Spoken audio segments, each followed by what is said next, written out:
What's happening, Billy? Billy, what's happening? It's tough times right now, and sitting inside this house, which unfortunately my wife. Let me intro a little bit, and then we'll. No, but what? Seriously, CJ, we need an intro. CJ, you intro me. CJ. First of all, when have you done that? Thank you for being my first ever guest on Gibbo Goes One. I really appreciate it. It's not something I did a lot in my career going one-on-one. I prefer the team game, pass it around, but I don't think we had too many one-on-one battles. Oh, in the post. Come on now. Seriously. We didn't go downstairs, play a little one-on-one, but no, we normally kept it 5-on-5 and sharing the sugar, displaying our talents. The team game. The team game. From the sunshine all the way to down south, out west. We even went east, even further east, and dominated over there too. Now, I've been following you a little bit on. Obviously, there's been a lot going on lately. See, the last probably few days where it's almost total lockdown. There's not for athletes who want to get out there and run around and hoop and exercise and play a ball. It's kind of tough. I know you've been a bit of Xbox, bit of PlayStation with Rio. I see our Princess's, your wife's, her Instagram posts.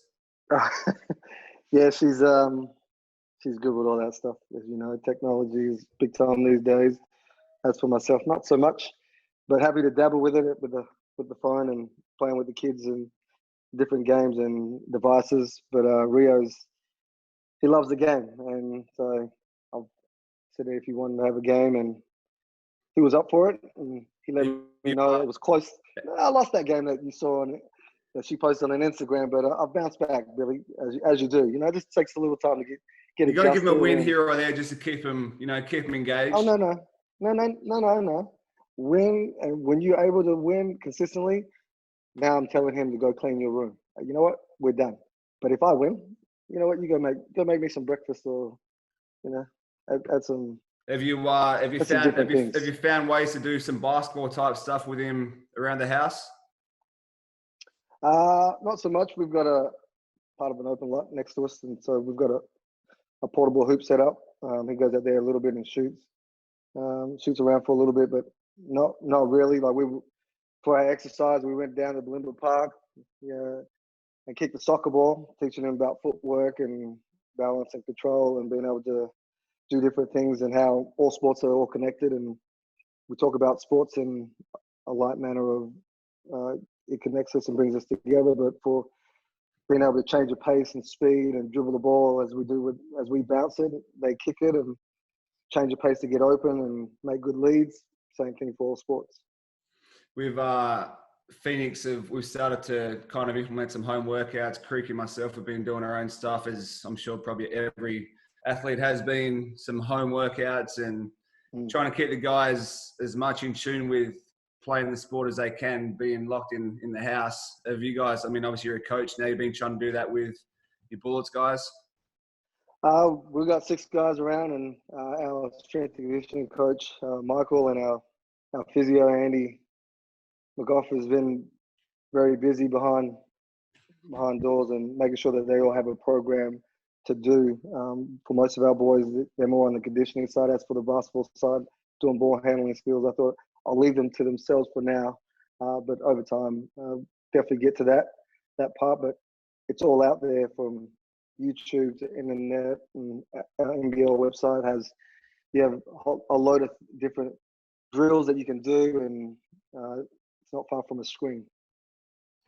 Obviously the NBL season ended differently than what it obviously ever has. Sure did. How do you rate your Bullet season, and how do you think that'll went? Obviously a pretty rough start. A brand new team, you're always going to have your challenges to start, but you guys kind of halfway through kind of worked it out and changed some lineups, and you guys went on a massive roll to end the season. Yeah, it was good. Everyone wants to make the playoffs. That's the goal first and foremost. And once you get to the playoffs, you hope that you're all clicking on all cylinders. But for us, it was that adjustment period. You can put down a whole number of things of how it all unfolds and how it all happens. And For us, our preseason was, we had 5 or 6 guys here, and we came down and played you guys in the preseason, half man, and you guys were too. And just not having that whole cohesion right there, and understanding what's needed for us to be successful at this level, and having a few of the players away with the national team playing in the World Cup, and Andre, our head coach, away, had a few different obstacles in front of us. But once we got together in the preseason, it was one thing that was mentioned quite a lot, that people are going to have to sacrifice, as we talk about in sport a lot, and we're going to have to make some adjustments. And we're all learning through this process, because we've never been quite this deep when you talk about 12 deep, from Ruben Tarangi and Mika Vakona and Tyrell Harrison, and players that you didn't get to see a whole lot of, but were contributing so much at practice and behind the scenes, and still couldn't find 10 minutes to play them, because having 12 players and a next stars player makes it even difficult to get everyone on the floor. So those challenges were tough. You find it harder to coach a team where you have too many players compared to maybe if you have, some teams have 6, 7 legit all-out balls, and then you have, some younger guys. You find it harder, or did you find it harder to have that many stars where, like you said, Ruben, who was a 6th man and most improved, you just couldn't find him some minutes? Like, you find that as a coach being harder to, I guess, control throughout a season? Definitely was. And you have to land somewhere throughout a season. And I think as it was going on, coming off an injury and him getting fully healthy, like, we had some stepping stones for everyone. We had to step over some and had to manage some egos, as you do, as every coach has to do throughout time. But once we landed where we landed, we sort of started making strides, and that comes back to the players. Like, when you buy in as a player and an individual, and you do your work on and off the court, it makes things a lot easier. Now you have more of a voice within the group. Dre's good at that, and letting everyone have a voice, as you know, and from the national team to playing under him. He loves to give that power back to the players and let them display that and show that and ooze their confidence and their swag as well. So that came along as we got to the back end of the season, and guys were playing and sharing the way that you want to see basketball played. And then obviously we've both been with the Bullets besides this last year, forever, and always played at South Bank. How was the move? How was the move to the new venue? It was unreal. I think of the timing of it, to be able to play in to play there. The netball center was just that place where it's your home. You lift weights there. We were getting fed there. Our physios were there. Our masseuses came in. Our meetings were held there. Our coaches' meetings were there. Our clinics, kids came in to us, which was amazing. All the schools, surrounding schools around us, made the trip into us. Being not in the city took away some fans, as you expect, but I thought that the way that they try to make the atmosphere feel at home, from the start of the year to the end of the year, when you look at it, it was like, look, we're playing in front of a full house, and this is the end of the season. And if we don't make the playoffs, look who showed up for this game. Where at the start of the year, you felt like you were playing at a local gym that's just starting out, and you're like, this might as well be practice, and you can hear everyone's voices on the floor. It's obviously been talked about a lot, but the final decision they made with the grand final, obviously being called off the last 2 games, you think that was the right call?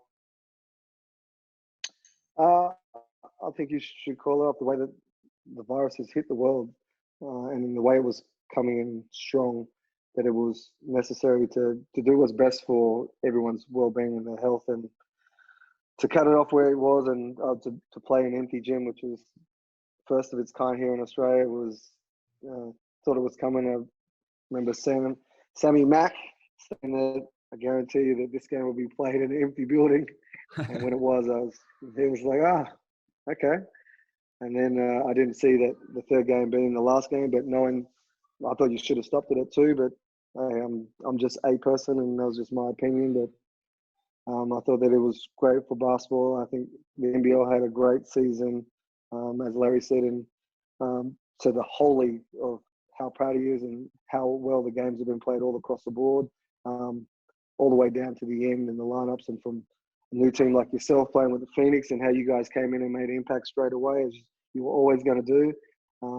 The way that the game kept growing in Melbourne and around the league was definitely amazing. It's, I mean, obviously we're lucky because our season finished when it did. Like, I feel for the, footballers and both codes and all the sporting codes that are going on now that obviously can't play. It's obviously going to have some impact. Who knows how long this thing's going to go, but you think we'll be all right to play next season? I believe so. I think, personally think that this will be a 3-month wait out at this point. I don't see kids going back to school anytime soon when the school holidays finish, and believe that it will be a little bit longer until we get everything under control. I don't see how that affects our game, but that affects society, and it will affect, and we'll hopefully win up the first guinea pigs.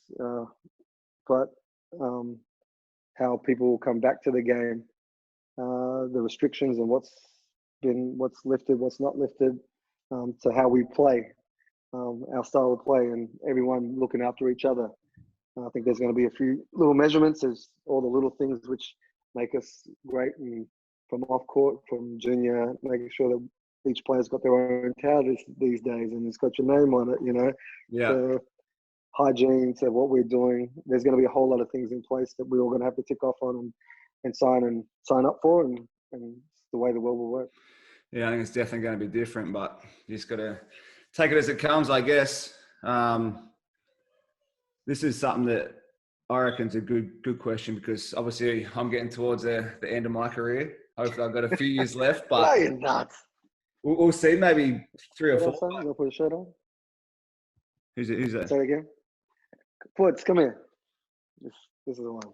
He's not little, but you know how it is when you're almost a teenager. Look at him. You've been working out.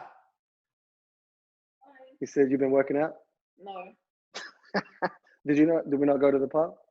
You not been outside? Have you been out there? I have. Okay. Get your butt out of here. Go get some food.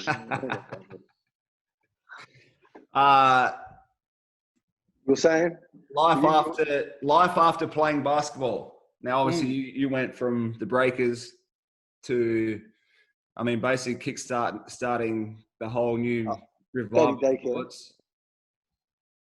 I went from kicking with New Zealand to Daddy Daycare, and I went to Ballina with my in-laws and spent time down there, and it was a great time. My wife's followed me almost 20 plus years, and to be able to, where does she want to be? What does she want to do? And how does this thing fit? And when you travel as much as we do as players, and you have a partner, as we talk about teams and sacrifice, it's that part of sacrificing and understanding what you have. At that time, we had 2 beautiful kids, and she wanted to be around a family, and we were able to make that work, and our families made that work, and that was good. Over time, Mary McKenna and Roger Smith, former Bullet, asked me to come up to be a part of the Spartans basketball club in Queensland, and truck from New South Wales back to Brisbane to be a part of the dark side, as you know all about. Mm-hmm. And it was a great feeling of getting involved in coaching, and from that, needed to use everything that you've not only learned about the game, but the people that have helped you along the way, that have followed me and praised me, to now I need your help.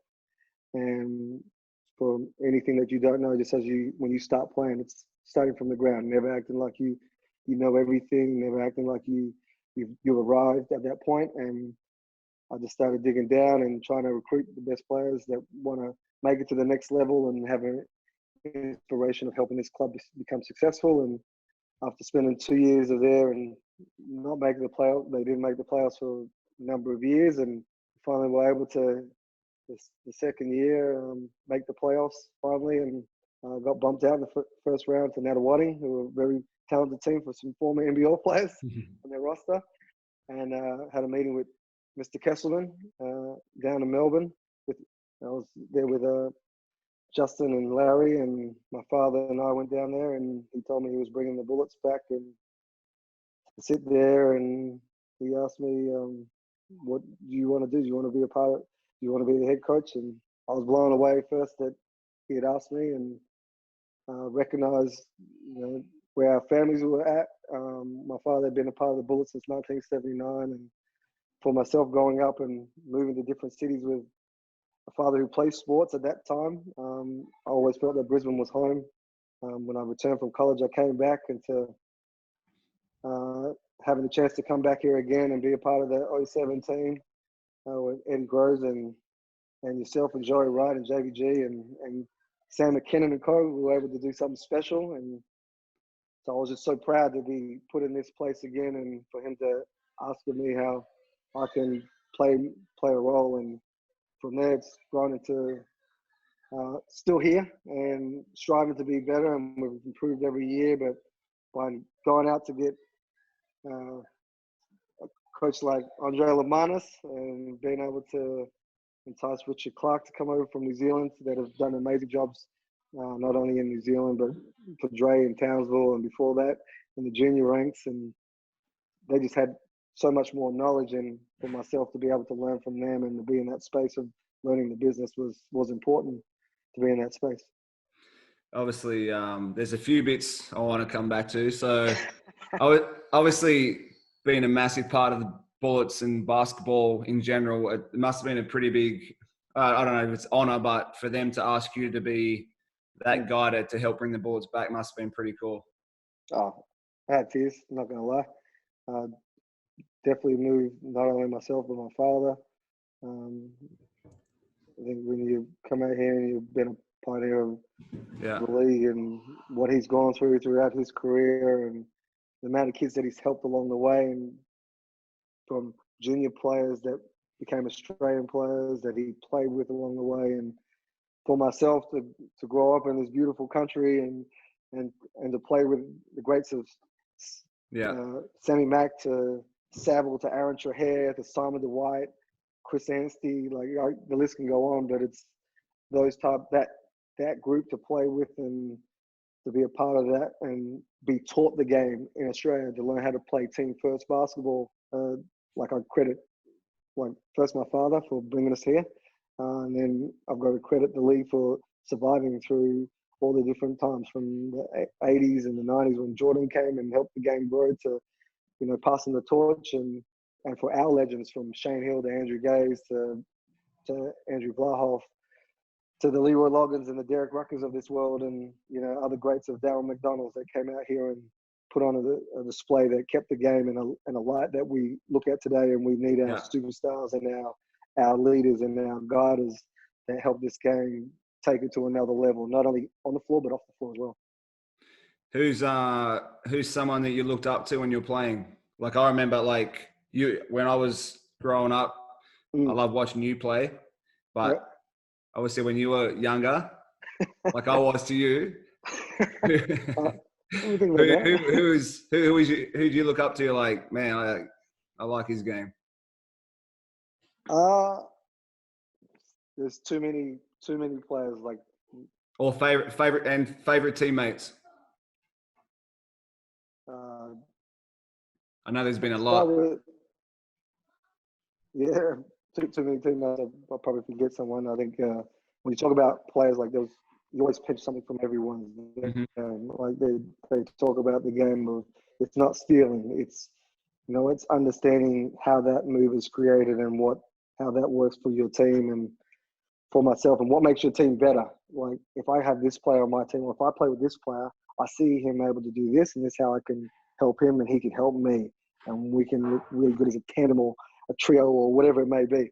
So for myself, I think I got to learn a lot from Ali and Shane Hill. One, how to be a scorer, and my father. You don't put food on the table without getting wins and putting up numbers and staying out here in this country that long. And Leroy Loggins, the craftiness and the winningness of his time, to Al Green, how strong mentally and being a winner and being able to fight through that era. So during my days of growing up, of writing everyone's name down on a piece of paper and then playing with a balloon and using the door when I showed my son, I said that was my goal. this was my life, working on my jump hooks to my jump shot, but I always led the league in scoring. My team always won the championship, and even though my dad and I had Dr. J on one team, and I had Larry Bird on another team, and I had, had Mark Davis and these other guys on different teams, I used that as my fuel to learn different parts of the game. And as I got older, then it turned into players like Ricky Grace, who I got to back up playing for the Wildcats, and see how we just pick people apart while I was on the bench, and then play against him every day, trying to find different ways to shut him down and to get after him, and try and find minutes on the floor to be with him so that I can contribute as well. And I learned so much from, guys like Fisher to young players like Aaron Trahea through our junior times to, he's the top dog. From under 14s on, he's the top dog. And he's supposed to be the next Andrew Gaze. And it's like, well, I played with him, and this is the part of what is it that he does really good that I can utilize, or where's my mindset at? And as a kid, as we all know, we all could be broken. So I had to find different ways. And my dad was one of those guys that one-on-one and kicking my butt day to day, learning how to talk trash and learning how to, not. I went in the room and cried, or sat at the dinner table and he rubbed it in my nose, and eating quietly until, eventually you're able to build that confidence in yourself, which I don't. And I try to tell my kids, you don't need to get it from outside. You need to get it from up above, and then you need to know how to own it and control it. And it's not always use it. It's used in the right way. And it's either to motivate you, or it's just to get your teammates to play at another level. So I learned a lot. There's no question the confidence came from the Black Pearl. Absolutely Aussie legend. He'd be disappointed if we didn't give him a shout out. So shout out to the Black Pearl. But you're going to see that on Facebook. You already know that. Oh, so he'll be tagged. Tag it. He'll reshare it. I know it'll go everywhere. He'll go all across the globe. That's what you do know. Everywhere. But as for teammates and that, I always wanted to play with Sammy Mack. I always wanted, after playing with Charlie, who was Ebiora, always wanted my little brother to come back and have him come to Brisbane and play with us after winning the title. And Sydney was amazing. And to follow him throughout his journey, even now with him and his kids and his family, players like Roland Roberts, like those guys that only come in for short periods of your life, but make an impact. Even someone like Mark Sanford, who I always call he was a turd. Like, he was one of those guys that came out of the NBA, came to a team and was looked upon us of, you know what, we don't do this in the NBA. So this is the NBL. You need to understand where you're at, and we're winning. And we won without you. And if you want to be a part of it, be all in. And if you don't want to be a part of it, you need to pack your bags and get the F out of here. So, he had to learn. And there was times where we would play zone, and he was one of those guys. And I'll just tell this quick story, because he would sit in the zone and he'd be like, this is crap. Like, Gorge needs to shut this down. Like, this is like, we ain't playing this. And so then Gorge would put him on the offensive team and say, he'd go and catch lobs and dunk it and look back at everyone. And we're just working on our routine and our spacing, our timing. And he'd start banging triples and looking over like, yeah, see, you guys can't guard this. And then I forget who we played. I think it was Newcastle Falcons during that time. Another team that talk about for most people don't know about that team, but it was a great team. Yep.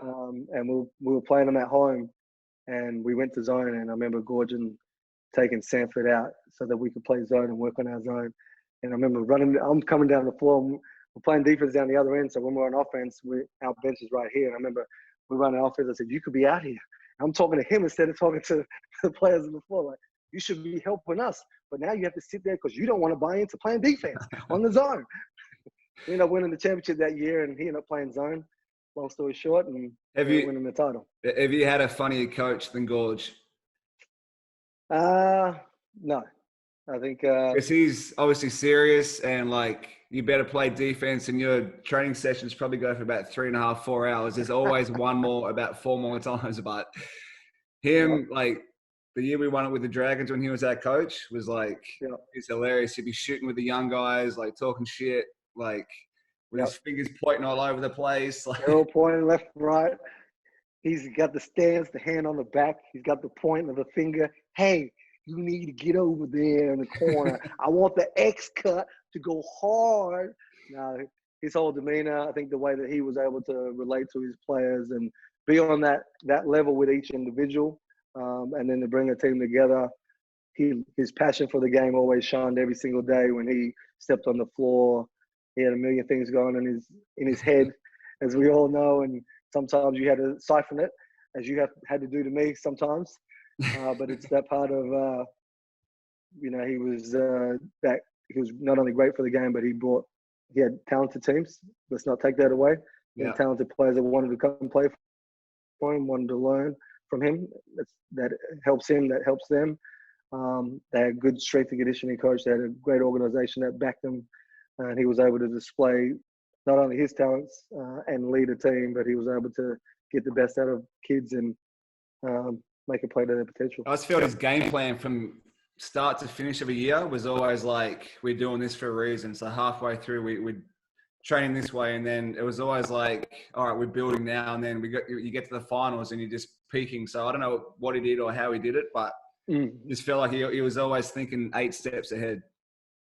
Definitely he used all his resources around him. I remember Popovich in my time in Sydney, and he would say, hey, he come in during weights, and we've already been on the track. It was 6 o'clock, and we already ran 400s and 200s, and we did 100-meter sprints, and with 15 seconds in between, and get back on the line and run. And then we're in the weight room, and Gorge walks in. He's done his little bike, he's had his coffee shot, and he's done his little, and he's like, "Hey guys, how's it going? Pop's killing us." He's like, "Look, Pop, you Pop, that's wrong. Can't, and knowing that he set it all up that way. Yeah. And then coming into practice, we're just gonna go light. But it went 2 hours, as you said. It goes 2 or 3 hours, but we're not moving anywhere. And we're like, we only played half court. But when it comes game time, we were able to still get out the blocks and run. And that first win, it hit you. But then once you came back out that second time, you had the legs, you had the strength, you had the power. Mentally, you were tough, you were prepared. And the game plan was good. You had enough talent there to get over the hump, but you had winners as well. We had some goals with Nick Popovich. There was weight goals, and then there was skin fold goals. If you didn't meet those goals, Monday morning in the gym, you're on the bike, and it's not like you're doing a session by yourself. Popovich is there. He's winding that thing up. He's watching everything. I had one of those, never again. It was like death. Well, I saw him a lot. I went from tearing my knee up to looking like I was one of the club members.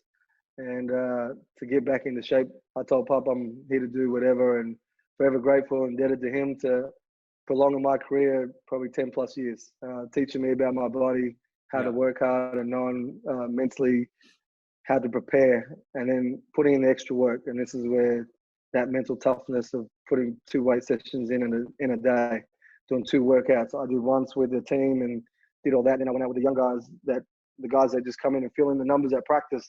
They went to the weight room, so I just went and hit it with them again.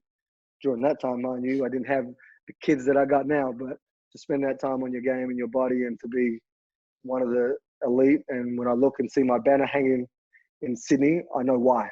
I did put in the work. When the team went out, we went out as a team. We partied, we hung out. I didn't drink the alcohol and put that into my system as much as everybody else.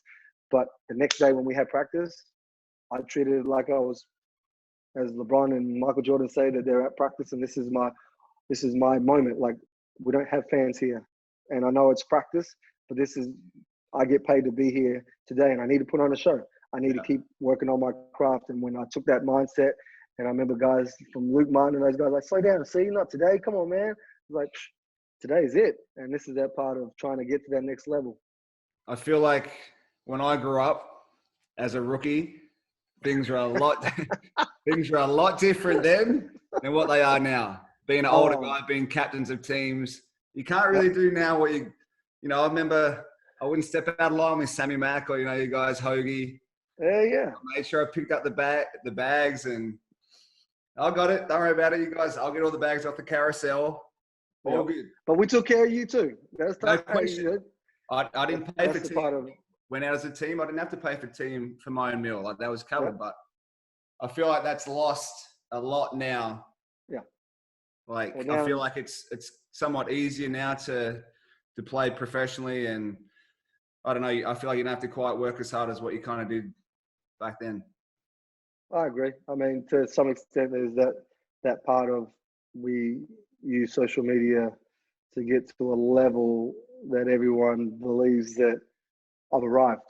You've seen my highlight tape. Meanwhile, I ain't seen you miss a shot on that highlight tape or see you play defense really, except get one steal or a bust out dribble and you went coast to coast and made one nice pass. You know, like everyone thinks it's all about scoring. Like we need shooters, we need people to put the ball in the bucket, but we also need great human beings to play. Like first way you get recruited is, are you a great human being? Two, can you play it? You wouldn't be here or I wouldn't have asked you to come through that door to talk to you if I didn't believe that you could play or help this team. Then it becomes about your attitude or where you fit in this rotation, because you got the veteran over there who's the grumpy one who's on his way out the door, or he knows that you're gunning for his spot and he's trying to stay in here as long as possible. And he might have 1 year or he's got 2 years and he's willing to work with you or he's not willing to work with you. So you have all these different obstacles to try and overcome. But some of these rookies and young players that are coming up, I said to our young players, our development players, of you want it all now, but you haven't earned it. And right now you need to earn it. And how do you do that? That's every day behind closed doors where no one's watching, that you put in the work. And then when you get your moment on the floor, own it, good or bad. That's a lesson that we get out of it. And you'll get criticized, as we know, social media will criticize you. He was terrible, and why have you got him on the floor? But they finish their day job and they have a right to say what they want. Meanwhile, they don't know what you did all week and how you prepared all week and what you had to overcome from injuries all week to get yourself and your body right to be able to play this game. And your coaching staff's trying to manage whatever they can, and they're not able to practice every day for 2 hours and get what they need to get done. And hopefully this is enough for this week. So there's a whole lot of things that come together, but players need to respect that, and the young players need to come up and understand that you don't just get on the floor and be able to make it happen and now it's your will. Kobe Bryant didn't do that, neither did LeBron James. And you've seen from all the greats, if you just follow the trend and see what they did, then go back to your career and say, have I ticked some of these boxes along the way? Mental toughness, to helping one another, being a great teammate, to not always thinking that my shit doesn't stink, to I've now got to a level where I can compete with grown men consistently and contributing. Now I belong. Then you get to the national level. And then, as you know, when you play on the national team, that's a whole nother kettle of fish. When you walk through that door and you see all those guys, you're like, now I'm the leader of the elite. And first couple of times it's like, get your bearings. Because, you know, we're friends, but now we're also competing for an opportunity to represent our country. And then from that, it's like your mindset. Once you've made something like that, then you know that I'm one of the 12 greatest players in the country. And I'm one of the best players in the world, for that matter. Yeah, I mean, it obviously starts from, like you said, doing all the work at a younger age. Like, putting the work then good things will happen. Like, you kind of earn your spot. But, yeah, I get what you're saying. Like, I don't know. I just feel like it's a lot easier nowadays and people expect a lot more. Social media's probably played a massive part in that. But I just think you put your... Coaches too. Coaches, you put your time in and good things will happen. Mm-hmm. How was your journey? Like, let's flip this a little bit here. So you asking me questions, you know. I know this is Gibbo's show. You're my guest. I know that. I do know that. But you and your journey, like, who impacted you in your early days that you've always gone back to and thanked them throughout your journey along the way, all the steps and the climbs that you've been making, that you've always, there's one or two people that you've always gone back to credit them, to acknowledge them. And it might be a little post or a letter, or when they're in town, you invite them, you're going out to dinner with them. I mean, obviously it starts with the parents. I mean, none of us are hitting at them, and they're the ones that put a ball in my hand. Mum was my first ever coach. Showed me the ropes. She reckons I got my jump shot from her. She also gave me her athleticism, but I won't hold that against her. So it obviously starts with them, but then I've said a bunch, like, professionally, you know, I had Joey for nine out of my so far 15 years. And I basically went from the Institute of Sport to him picking me up at the Bullets to being a little bulldog that just chased the ball around, played defense, got up in your shorts, like, wasn't very skilled. My shot was kind of messed up, but I just grew up like just working hard. Hey, you were close to 50%, if not 50%. After about, a good preseason and then, half of a rookie season. But I mean, I give Joey a lot of credit. Like he put a lot of work in. He helped me be an Olympian in London. And, we had a whole bunch of years over three different teams. And, there was probably one bad egg in that whole year where things just weren't working for both of us and we parted ways. But no matter what happened then, we've kept in touch since. And he's always someone that I kind of keep in touch with since being a pro, that I know no matter what happens, he'll always have my back no matter what I need on or off the court. And he's not everyone's cup of tea, that's for damn sure. But, if I was ever in trouble or ever in need, I would put my house on the fact that he would be there and come to the rescue.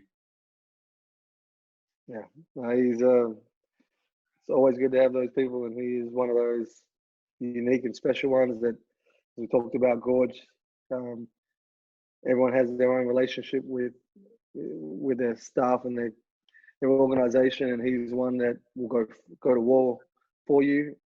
He will go at you. He definitely ain't shy of that.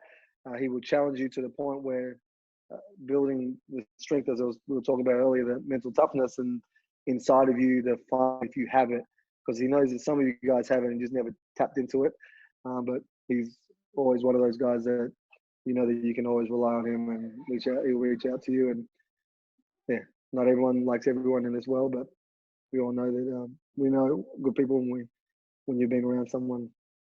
Let's go to you remember, I know it was the first year or second year, we had a meeting and him and Sammy Mack had a little disagreement. Might have been the third year, and all I remember was a chair going thrown at the whiteboard, and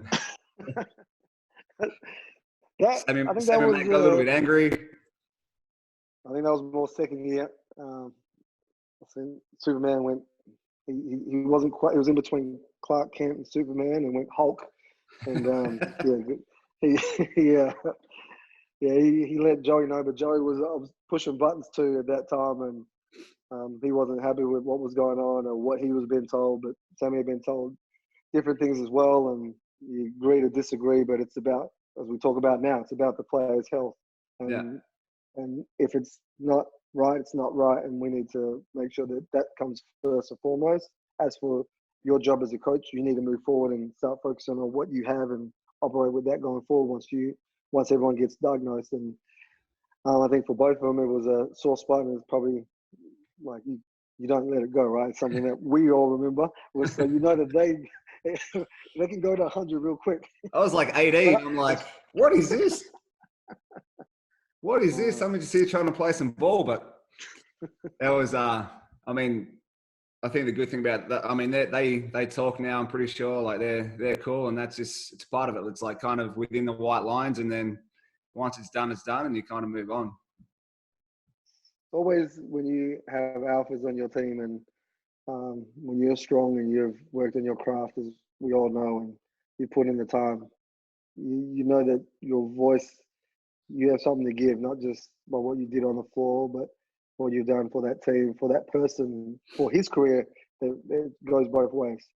And so it's the respect part. When that gets a little bit jarred, then it boils over. And you hope that most of those things go to behind closed doors. But for us, it's one of those things when you're around it or hear it or it's flying, and it's never a nice feeling, because then that makes your team makes your heart feel for one, the athlete, then two, for your team, because we're all you're not family. Some teams are family, some teams aren't. But when you're not family, then it becomes, who are we? Well, when you are family, then you gather around that person and you're like, well, we got you. It's what it is, and let's move on. And I thought our group was more tight, like a family, and we were able to squash that and quickly move on and act like nothing happened to our team, and keep jumping to the beat until we didn't work out.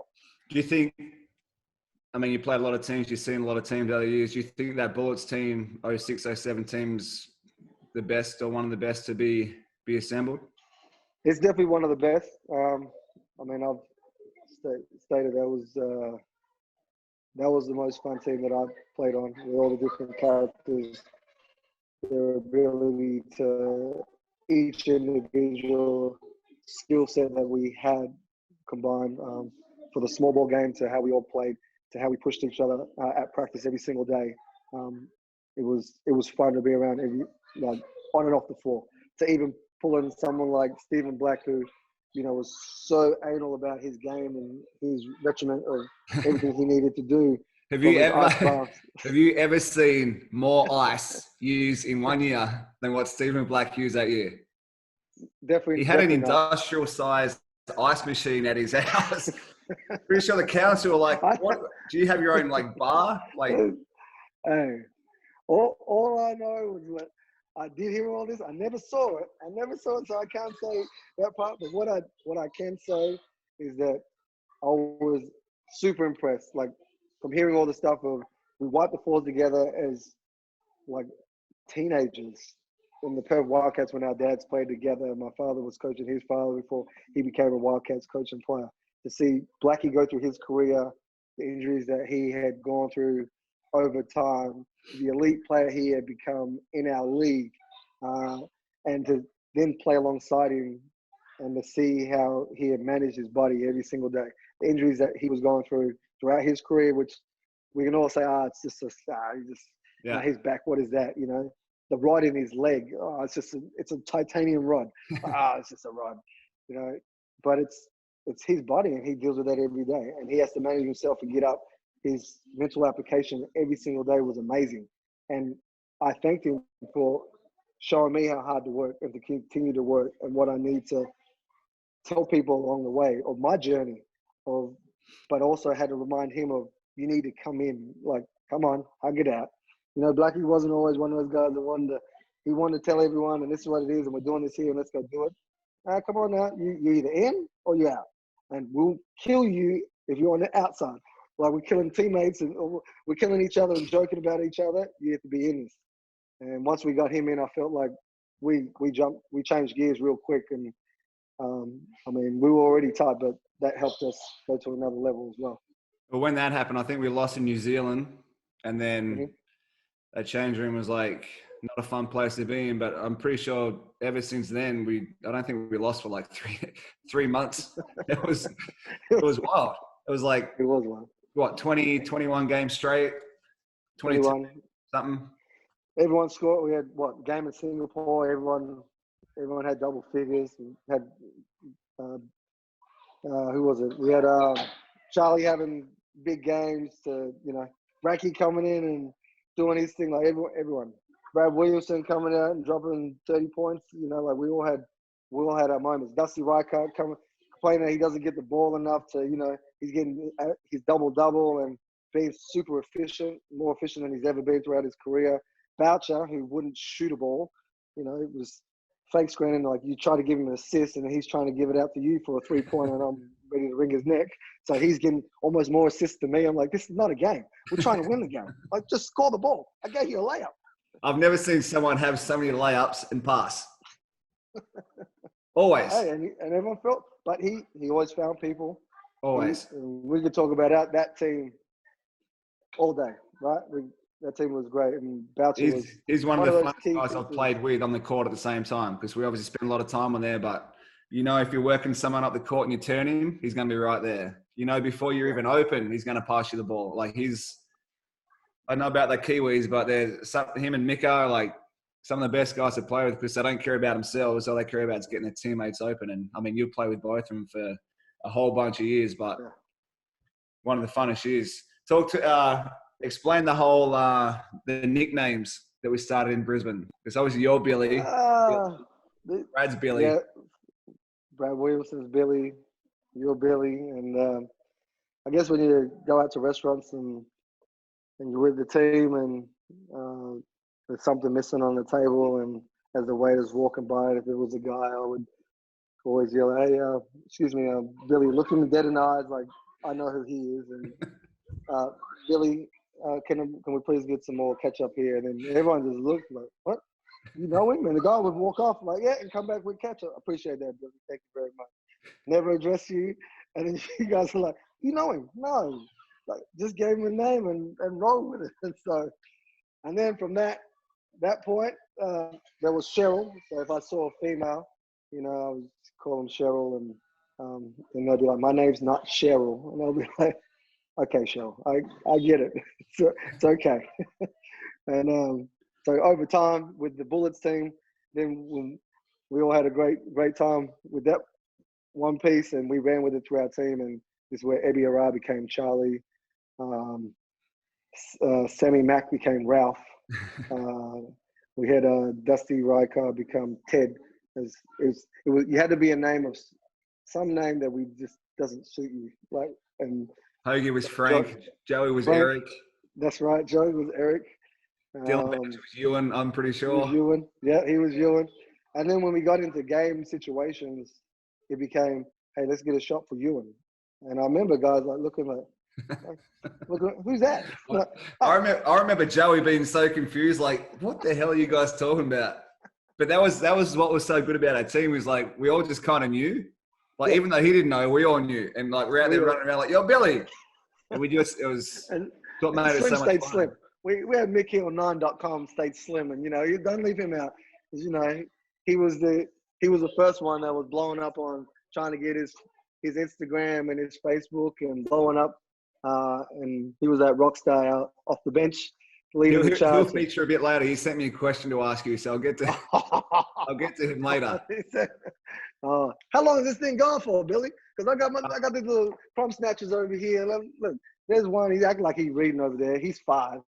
I don't know if you're on Instagram, but some of Jess's posts she puts with Diggy, maybe there's some of the funniest videos I've ever seen. I don't know if we can tag her in this later on so people can watch him, but he might be one of the funniest little men I've seen online. This is how I know he is my kid, because he's a bit backwards, but and he is pasty, but he is my boy.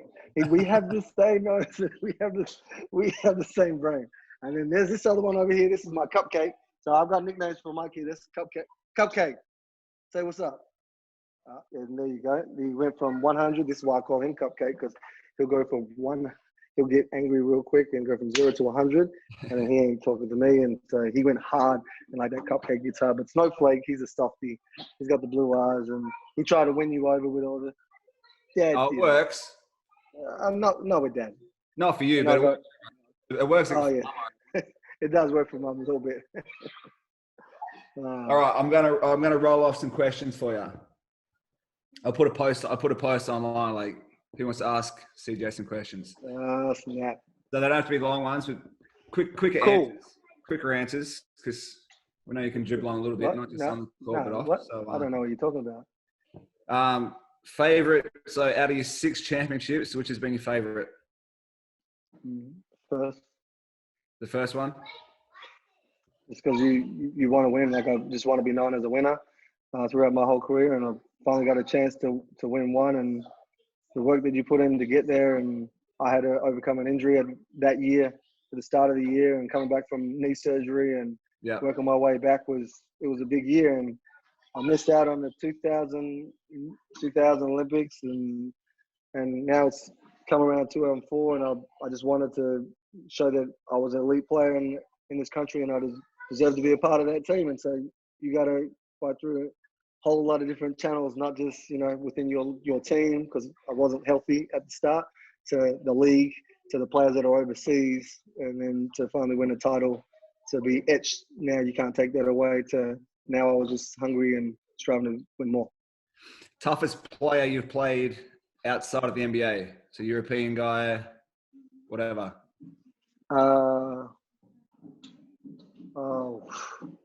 Outside of the NBA, I would say Omar Catsby. Yeah. Well, he wasn't in the NBA at the time. Yeah. He was at Tel Aviv, and Maccabi Tel Aviv, and I saw him do some stuff and chasing this big, long, lanky dude, and he's looking at me, and I was torching him, but he definitely let me. I respect him a little more, and was honoured to be able to say I played against that kid, and he's going to be something special. Favorite basketball moment? Olympics, championships, your banner hanging up in Sydney. Favorite basketball moment would be, I don't really have one, but probably the most special one is having all my family. So it would be in Perth in the finals, having my family there. Actually, take that back. That would be in New Zealand. So when I retired, my last game, even though we lost against Cairns Taipans, having my whole family there in New Zealand, that Paul Blackwell and Liz provided a wonderful opportunity, and just to have my family there to finish my career. They didn't have to do any of that. The game doesn't owe me that, but they had such kind hearts, and just to have my family there and play that last game and hang out with my brother, and even though my older brother couldn't be there, we'd talk on the phone, and it's one of those moments that you never forget. New Zealand, your favorite club you've played for? As an organisation, they from top to bottom when I got there, they Paul Blackwell and Liz had already started building a special club, and from owners, like I never up until that point never been to an owner's house. I never spent more than 10 minutes talking to the owner of any team that I played on in a conversation, but to go have dinner, and him bringing a basket to my house and meeting me at the airport. Those little things showed me that he cared. And when I asked him, why are you buying a basketball team? Yeah. Like, what is it that you want? What are you trying to get out of this? Let me see if I can help you, because you're already doing me a favor. Like, you're giving me this opportunity. I could have been overseas in Germany, but my wife wanted to be closer to home. And when I came here, I wanted Dylan Boucher to be here. And you didn't say no. You brought the kid home. So family-wise, and what he was able to do to building that culture, giving Dre the resources that he needed to be able to keep some of the players there. Like he said, if our team fell over, I remember one year he said, if this league goes under, when it was a tough time for the league, I will take care of everyone on this team. And I believed him, and he was a man of his word. You want to be a head coach? And if Definitely. so, why haven't you yet? Or why did you not want to too soon to be the Bullets first up? Definitely. Having Snowflake, the last child that you saw, he's 5. So, during a time where we're trying to become a head coach and be all things to a staff and organization, when we already had issues with our middle child and his learning abilities, and you got to take all that into consideration and what's best for us. And I wanted to be a part of growing the game in Brisbane. I want to be the head coach at some point, someday, but I also want to help guide this state, which haven't had players represent in the NBL for a while. And if they had, they either went through the college system to come back to, we put a development program in. Mick Downer did an amazing job, and Andre and Richard, and planning all this that we could help the Queensland kids and impact them, and also our local clubs and junior clubs to local clubs, to helping all areas. And you can't be all things, because we also here to win games and help our sponsors and achieve what we want to achieve out of this as well. So, but yes, I want to be a head coach, and yes, you need to know everything about the game. You need to know all facets, and you're going to take your licks along the way, but you've got to learn. And I've seen coaches take 8 years to get there, or 10 years, but you also need to take the job that suits you too. Mm-hmm. Favorite? I know you got a lot of shoes. Favorite Jordans? Yeah, 4s. I stay with some 4s and rock them, but yeah, I definitely got a lot sitting around somewhere. Boxes everywhere. Now this came from a family member, so I better put this one there. My sister asked, something you learnt from playing alongside me. Wow. Well, I know that if you beat, what I learned from Gibbo is that the part of never giving up, or or ever backing down from any situation if there's 5 seconds left or 2 seconds left, and always knowing the next play that you are going to run on the other end of the floor. I thought that's something that you did very well. It's something that added, and then you always 94 dog that guy to help impact wherever. If you saw an opportunity to go on double, that's what it was. So first and foremost, it's that part of knowing what are we doing next, and then to pass that on to your teammates. I thought you did an amazing job. I thought I did it pretty good. And I remember coming into some huddles and listening to you. So I'm like, okay, he's got it. And I was like, now I need to make sure that I'm on point. So yeah, something I took away from you. Yeah, this one's from Slick Mick Hill. Slim, who is probably the king of junk time basketball. I've never seen someone get so many buckets in junk time. He get 30 every 10 minutes. He might have 17. He would get buckets in junk time. So he was like, how did you cover the bald spot for so long? Well, let me tell you something, Slim. Bro was elite. It was, well, no, it wasn't. I was saluting up here when I had the throw. The headbands, see, y'all just didn't know. Headbands back then were very small. Reebok came out, I was sponsored by Reebok. God bless them. They did a great thing for basketball during that time and that era. But they came out with some real thick headbands, and, I rocked them. Go look at some pictures, you see. And that headband was sliding up more and more. Oh, I know. No, you know. I know you know.